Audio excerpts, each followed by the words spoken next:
Welcome to the Any Last Words podcast. Four overzealous friends severely in over their heads navigate what they claim to be areas of their own expertise, be it nerd culture, politics, or critiquing media. Join us, if you will. For these may very well be our last words. Nec Ultima Verba. I don't know about you guys, but when I was a kid, after seeing Kung Fu Panda 2 in the shower, I would always try and catch one of the water thing. The water thing. It's fun. Yeah, it's a kid thing, you know. It is. Yeah. I still do that sometimes. I let water run down my hands, and I'm like, I am a water bender.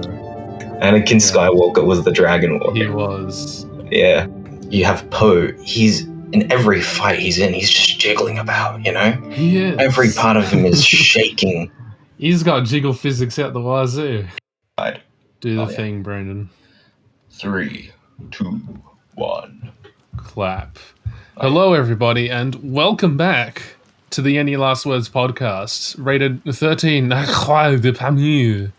out of 3 the cinema gift cards. These are not objects that are in front of me. My name is apparently Callan, according to my birth certificate, although I'm still not sure if I can trust that shit, because doctors, what do they know? Adjacent to me, world's best manager, most highly paid, extremely wealthy, because this is just extraordinarily lucrative. It's me, Reggie. It's the one and only. I'm so rich, guys. Mm-hmm. It is so unbelievably rich. Yep. And you can hear his mic being dragged across the table now. He's late, as per usual. He's not even here. I wonder where he could be. It's Knock. I think the door's broken. Oh my. That sad, depressed door Look. just made its own noise. No. Hold up a second. I dragged the mic across the table for you guys to hear me better. Okay, it was not for my own personal gain or because I was fidgeting. I did it. We appreciate for you guys. that. So I think. You gotta know. You know what? Thank you. But yeah, sorry I'm late. Sorry I'm late again. I've got diarrhea. Yeah. What did you eat? That's about it. Yep. Oh no. What did I eat? Oh, what didn't I eat?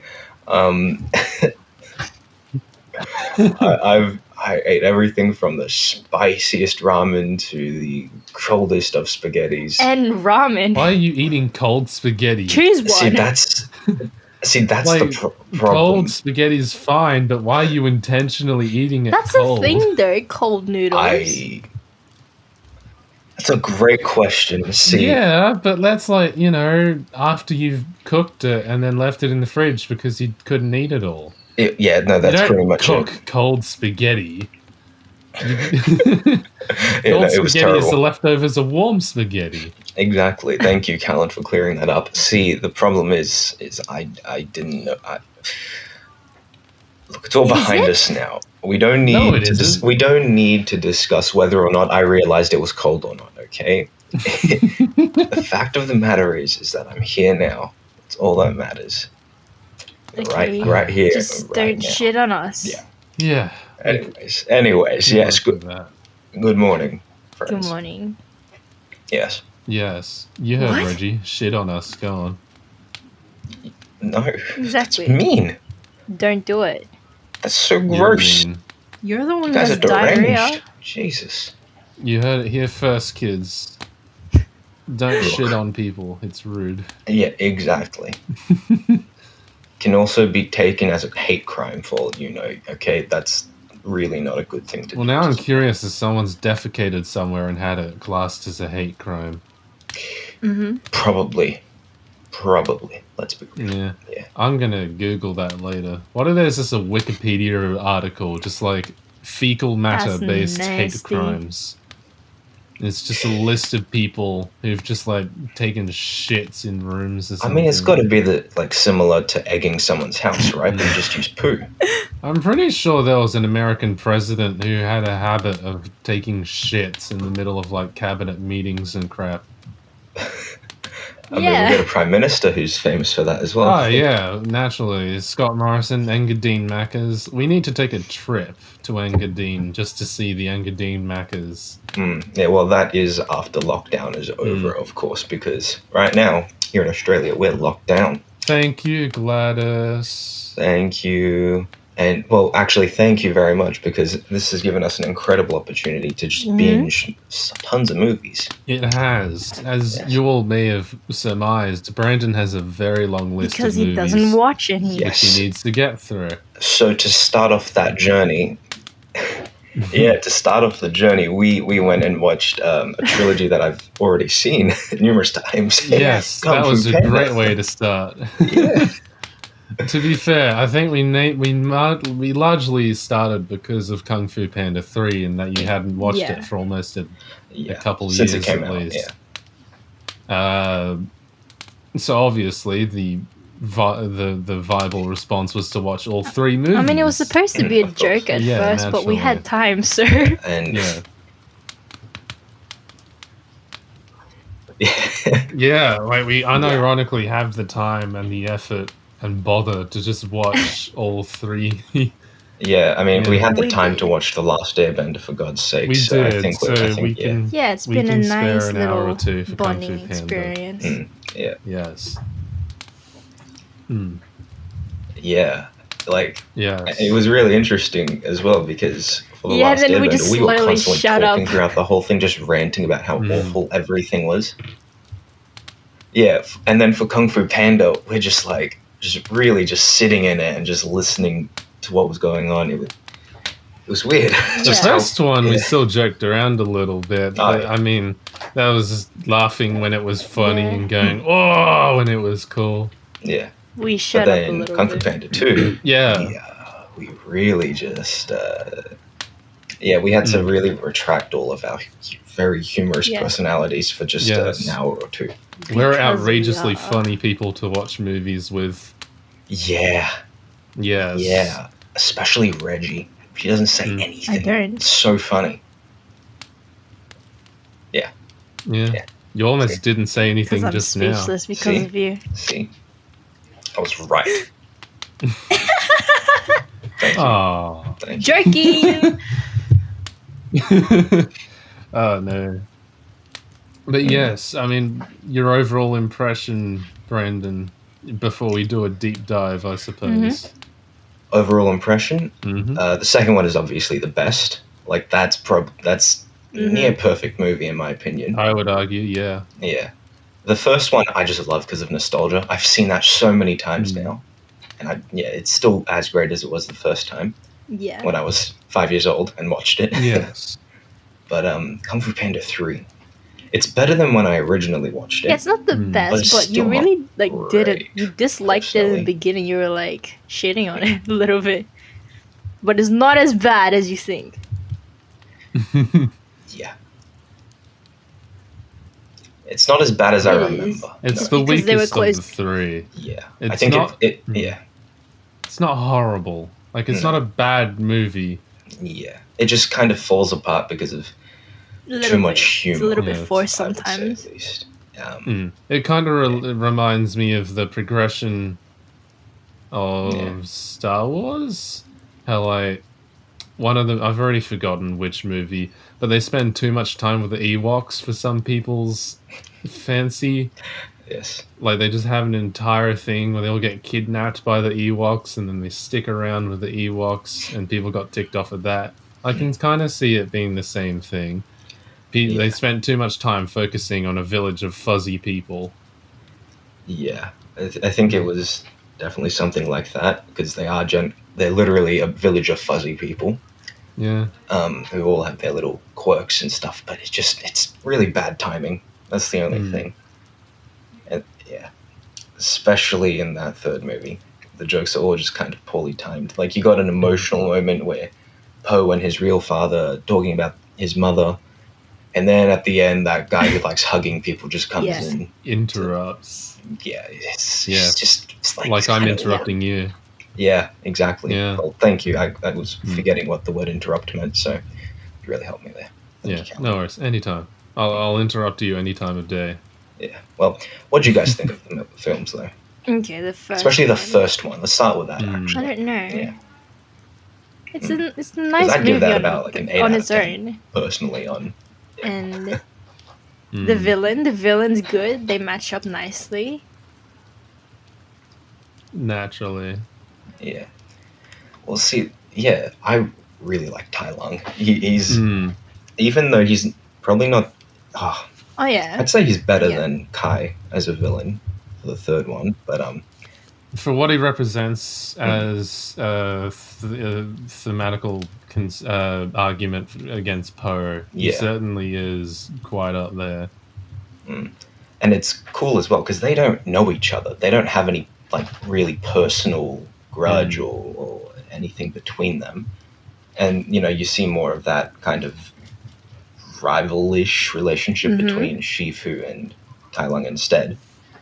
I mean, it's a master and student kind of Yeah. idea, because at the time Shifu had molded him into becoming the Dragon Warrior. Like he set up these unrealistic expectations for what Tai Lung was to become, which kind of ties into the theme of the overall trilogy, like to relinquish control over aspects of one's life, which is kind of Oogway's philosophy. Everything is Oogway's philosophy. Yes, he's got a lot of philosophy. He is a very old turtle. I think they've cited him at least 1,000 years plus of age.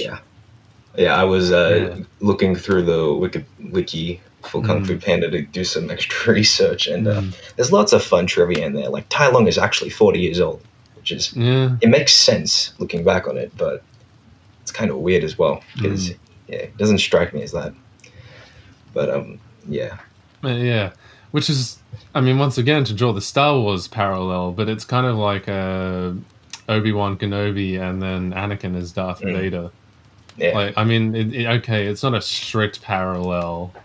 It's not like they were copying Star Wars when they wrote it, but it's a fairly decent trope, which no one's mad at. And they've gone from a fairly different angle as well. Like Anakin swore to get revenge because, why did he swear to get revenge again? Because he was meant to be the like chosen the one warrior. Or something. I don't know. He was just an angry fella. He wanted the scroll. He was the Dragon Warrior, yeah. Anakin Skywalker was the Dragon Warrior. He was. Yeah. He got angry because... shit happens. Because stuff happened. Yeah. That's all you need to know. Go watch Star Wars if you haven't seen it. Like, I know generally what went down. Why am I blanking? I've only had a couple hours sleep. And we're recording in the morning again. Yes. Oops. We are. Oops. Yeah, kind of. It's almost the afternoon now, actually. Thanks, Callan. Yeah, you're welcome. Thank you. Yeah. I mean, it was the Jedi Council's inability to acknowledge what Anakin considered himself to be. Like, he considered himself worthy of being on the Jedi Council. He felt that they were withholding secrets from him, like techniques and whatnot.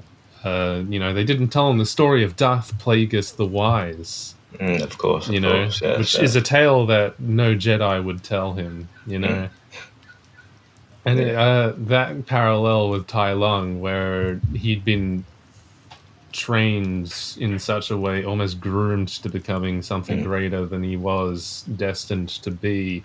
And then when all of a sudden that had been withheld from him, then we start seeing that kind of parallel of the master and the student, and then the student backlashing, which is interesting. Yeah, it is nice to see. I guess just Tai Lung as a villain. He's kind of one of the first, I guess, empathetic villains. Well, not him being empathetic, but one that you can empathize with. That I think I saw on anything, really. Just like, he's kind of tragic as well.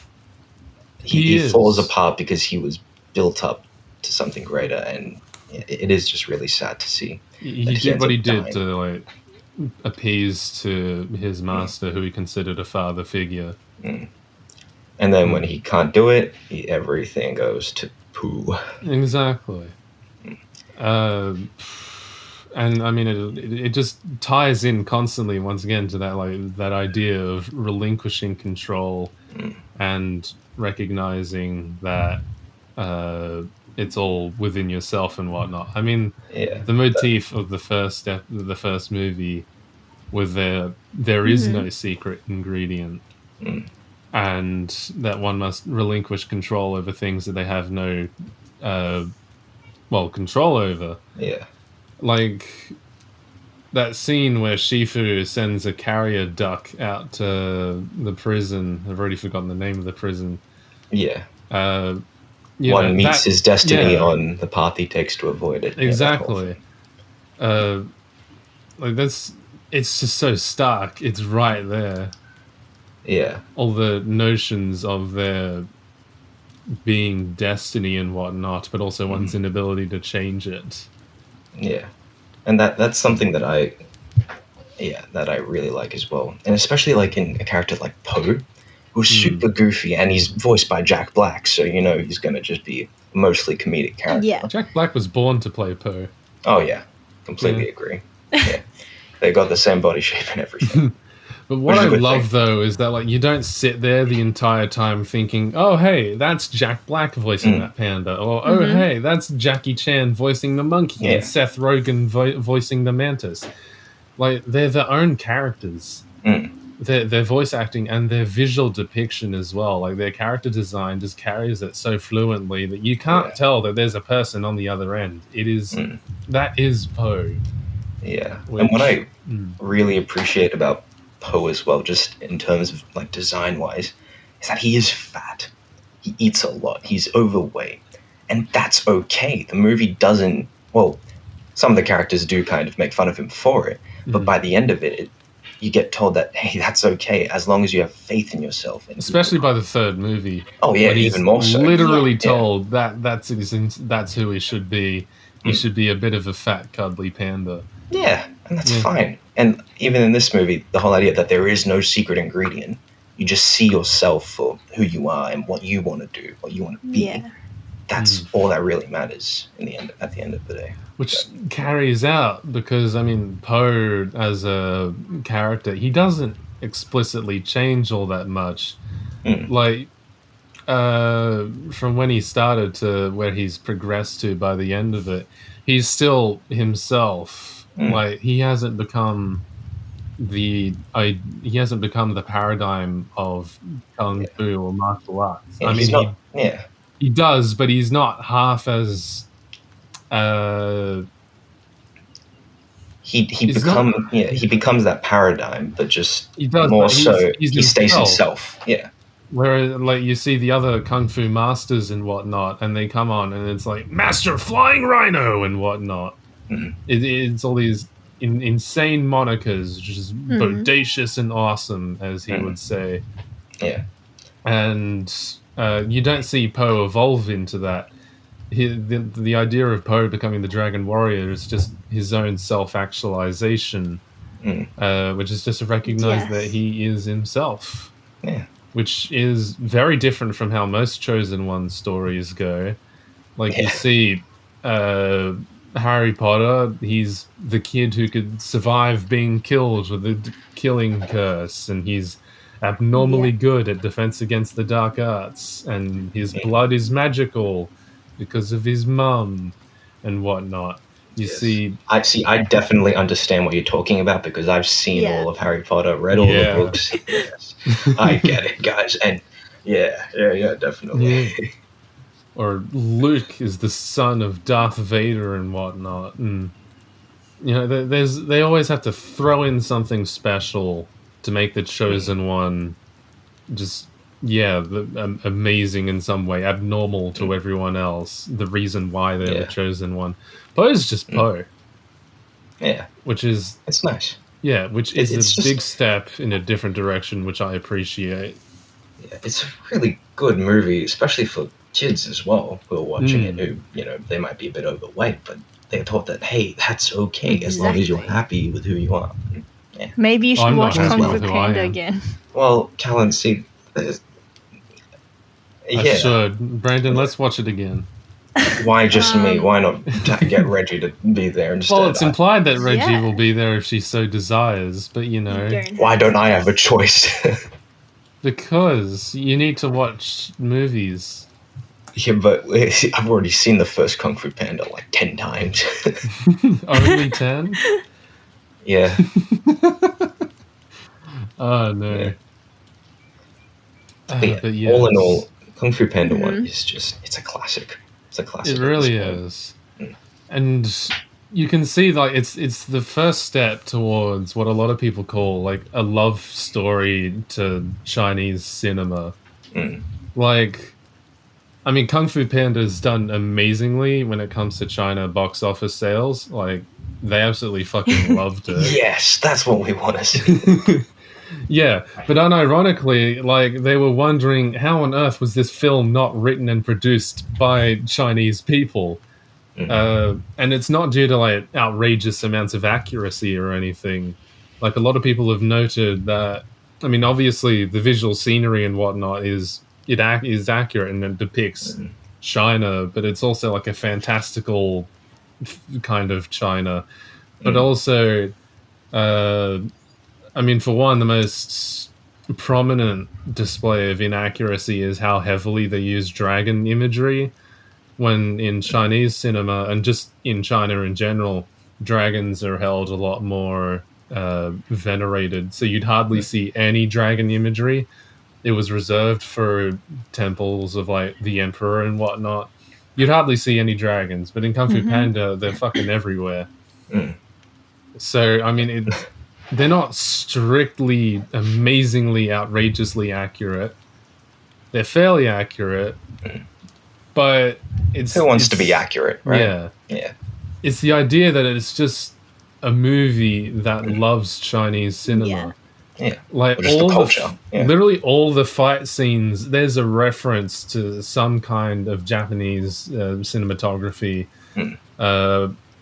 Like, they're just referencing, usually like Jackie Chan movies and all that sort of stuff. Like, you see them fighting with Jackie Chan's fought with step ladders, or fought while, you know, trying to cover himself with, like, towels and small articles of clothing and whatnot because he's stark naked in a street fight and shit. They get just as ridiculous in camp. And then Kung Fu Panda comes along, and it's just a love story to all of that. I mean, I just like saying that phrase, I guess. Yeah. But I get it. It's just that kind of childlike wonderment, and just like, wow, that's so fucking cool. Let's reproduce that in some form. Let's just pay homage and respect to what came before us, which I think a lot of people saw, or at least they got that feeling. It's you know, it's that same feel of both respect, admiration, and then integration in its own cheeky little way. And it really, it's carried by the fact that it's animated as well. Sure, it pays homage to a lot of like real life action and whatnot, but there's a big step from Mr. Chan fighting using a step ladder in a warehouse to Tai Lung and Master Shifu being, you know, just jumping 100 feet into the air and punching each other through walls, and his fists catch on fire. It's very different. It relies on the animation, but not in a cartoonish kind of way. Like, it feels real and visceral.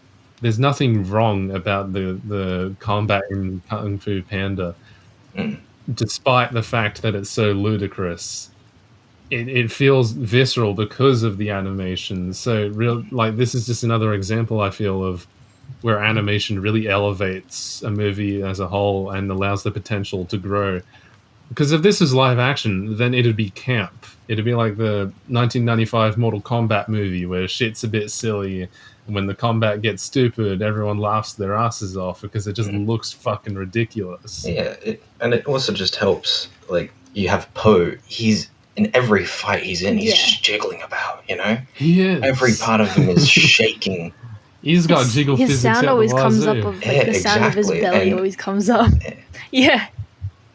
Just the dong. Yeah. You could not do that in live action without, you know, it being Yeah. camp. And it works well, like with his whole does. character arc of just accepting, embracing who you are. Like he fights the way he is. He's creates a panda style. Hell, it literally makes him impervious to nerve attacks, which is kind of funny. Yeah. Well then, I think now it's about time we move on to the Kung Fu second Panda one, 2. the best one. It is the best one. Yeah. Start us off, Reggie. It's too good. Big I don't and know how to strong. start it off. Yeah. That is true. That's why I didn't want to start it, because I didn't know where to start with. What can I just say though? But Gary Oldman was born to play Lord Shen. Yes, you've said that numerous times now. I have. And I'm going to say it again. Gary Oldman was born to play Lord Shen. And you're very right about that.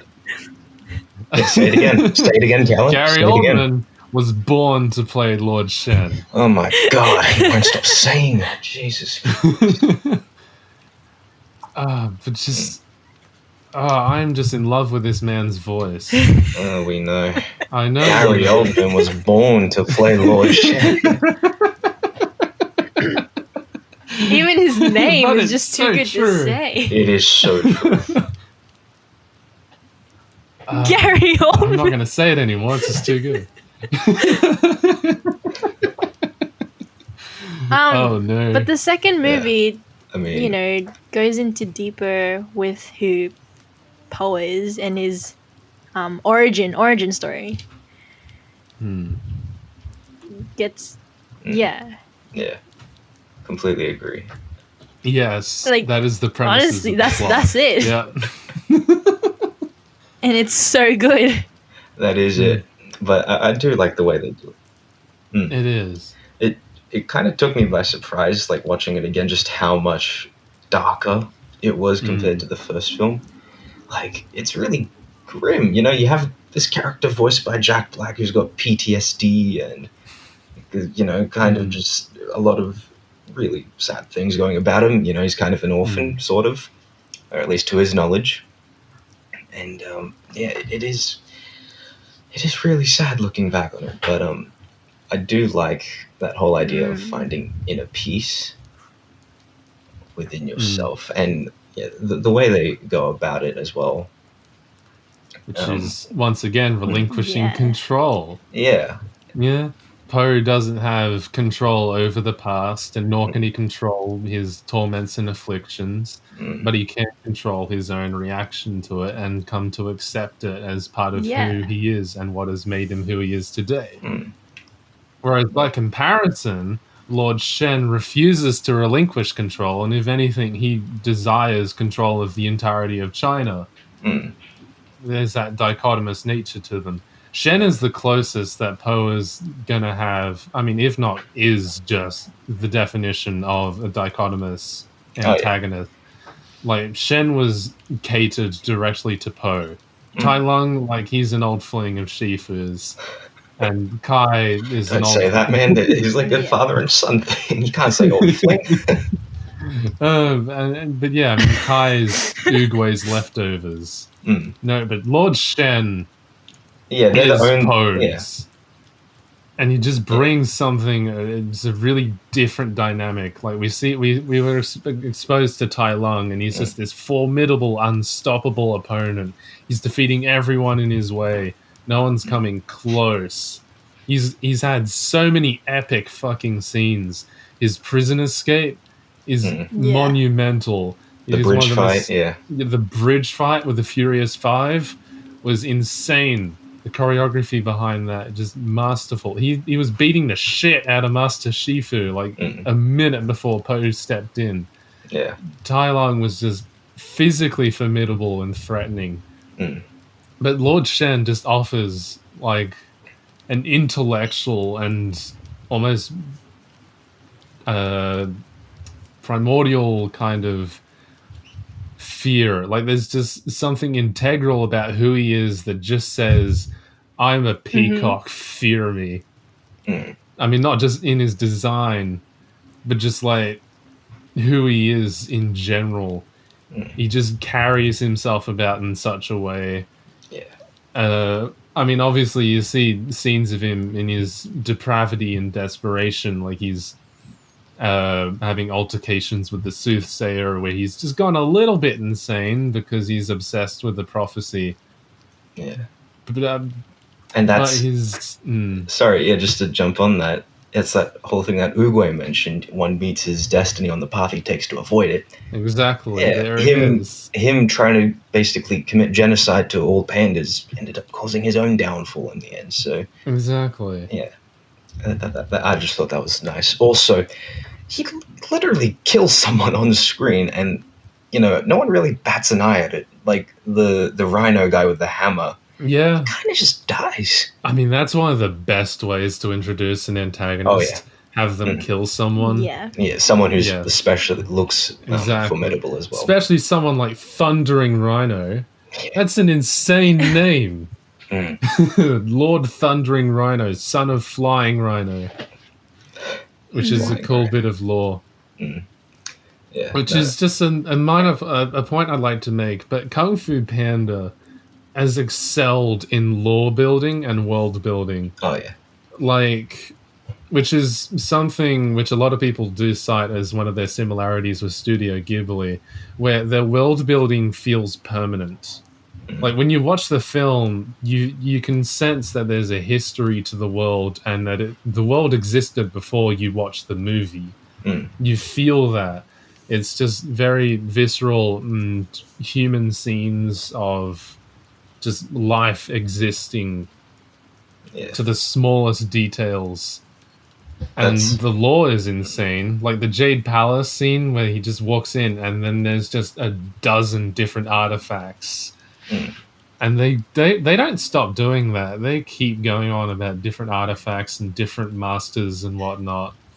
The Wuxi Finger Hold developed in the Third Dynasty and whatnot. The Pot of Woes or whatever it's called, I've forgotten. That keeps getting broken. Yeah, that was sad. But I feel like that's something DreamWorks in general is really good at. Like in How to Train Your Dragon, the world building is still, equally as good, especially when you watch the shows and stuff. It just gets fleshed out even more.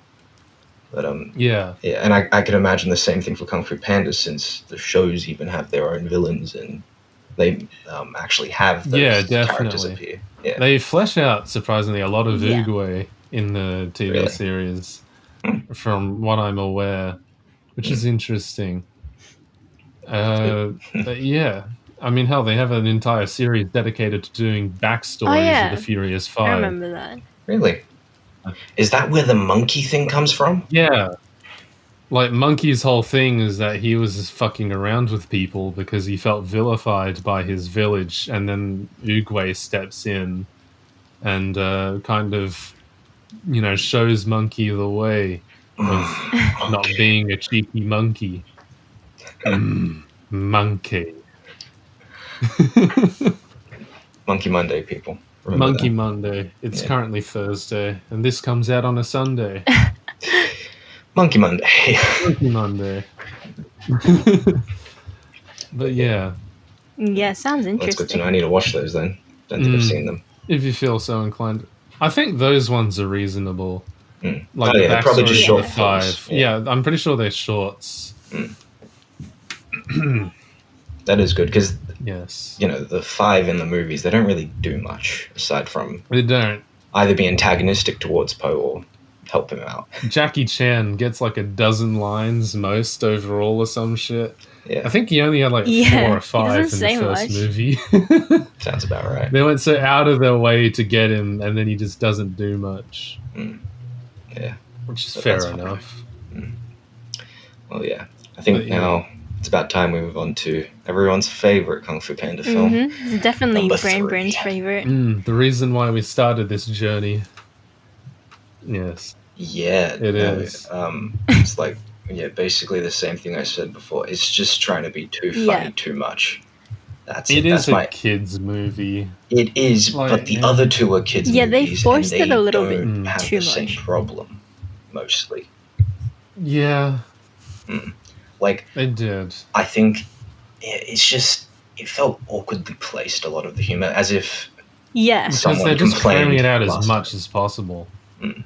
Just gag after gag after gag. Everything has to be funny. Yeah. Everything has to be child friendly. I wouldn't be surprised if the last movie got complaints for being too dark, because it is pretty dark. You know, people die. There's panda genocide, which is, you know, kind of.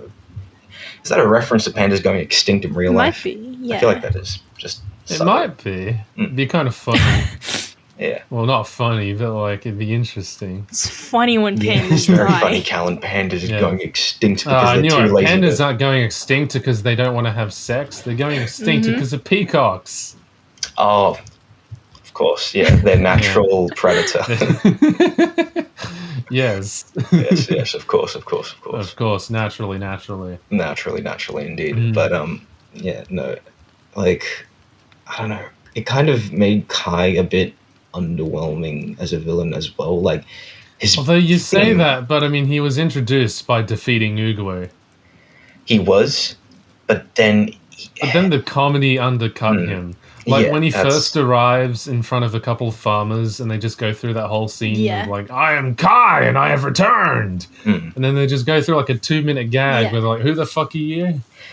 And see, that's another problem. I wish they made mention of Kai at some stage before, just to at least allude to there being some other possible bad guy out there. So that Or way at you're the not very just, least, they yeah. could have made it not a joke. Yeah. They could have just made Kai outrageously furious Yeah. over that, and he just nukes the local area or some shit like that. Destroys a couple crops, you know, instead of just going through that awkward attempt at comedy. Yeah. It's the comedy that undermines him. Like, hell, when they first encounter the Jade zombies and shit, the fight scene and all that was fine. That was funny. Like, Poe trying to take a picture Yeah, with that was good. the Yeah, fucking that's funny. Master That's- Quill. yeah. That's funny.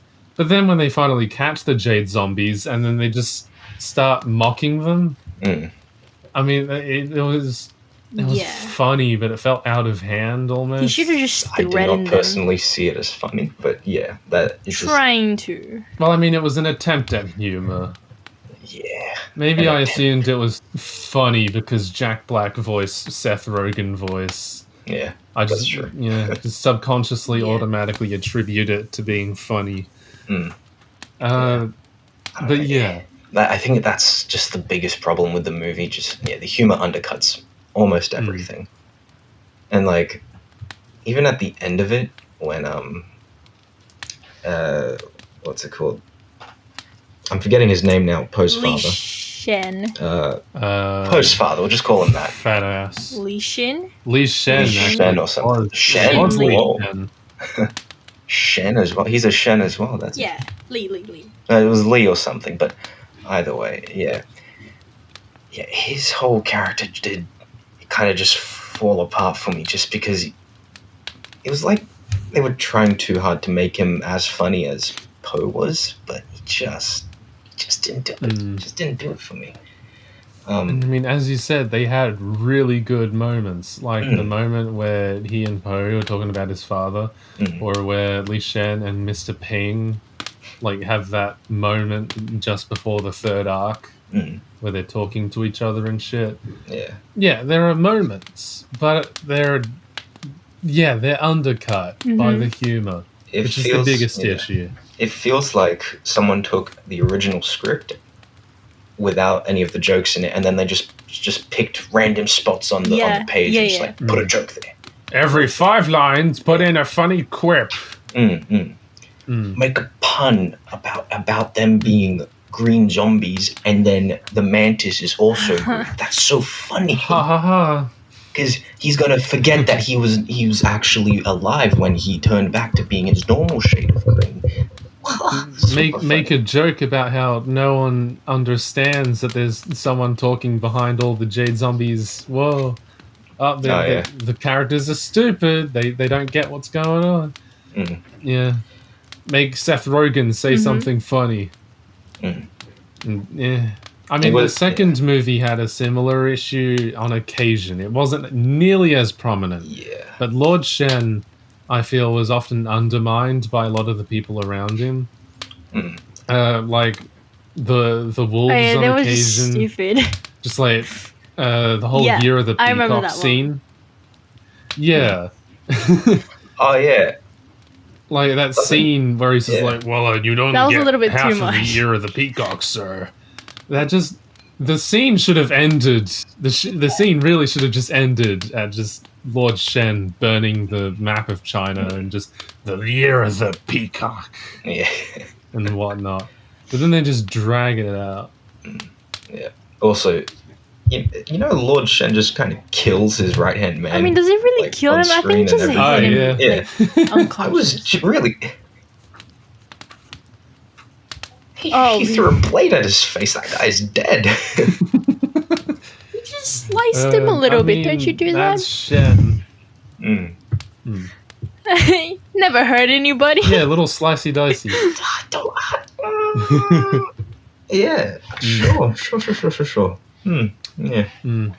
What I find though is like the third movie leaned into the color metaphors a lot more heavily, or kinda like from the first movie, like the color green is associated with wisdom and Master Oogway. You see a lot of red undertones in the second movie with Lord Shen. That's true. Yeah. Like you see so much red, and it just kind of represents like power and control and desperation and all, just a lot of evocative emotions. And then in the third movie, what I noticed kind of interestingly is Master Shifu suddenly is wearing a lot of green, and he's kind of gotten to that point in his own life where he's slowly coming into his own as a bit of a Master Oogway. Yeah. Or just kind of that ascendant prodigy into the universe and whatnot. Also, Kai taking the color of green, like he's stealing people's chi and whatnot for his own. It was a more evil shade of green. It was distorted because he was stealing it. He wasn't earning it. That's actually he hadn't come into it. That's actually a really cool idea. Yeah. Yeah.